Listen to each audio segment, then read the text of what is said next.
PLN Unit Induk Wilayah Sumatera Selatan, Jambi, dan Bengkulu melalui program tanggung jawab sosial dan lingkungan membangun kebun hidroponik bersama kelompok tani alam Hijau Sakobaru.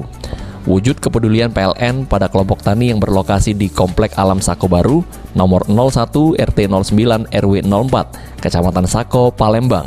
Bantuan dengan nilai investasi sebesar Rp75 juta diberikan untuk membangun kebun hidroponik yang memanfaatkan aliran sungai dalam pengelolaannya, termasuk fasilitas pendukung seperti gazebo, gapura, dan tempat sampah.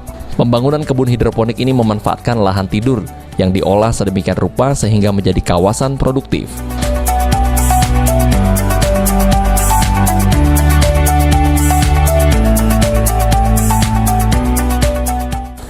PLN Unit Induk Wilayah S2JB berharap kebun hidroponik ini dapat meningkatkan pendapatan kelompok tani dan masyarakat sekitar serta mendorong terbentuknya kawasan hidroponik percontohan di Kecamatan Sako.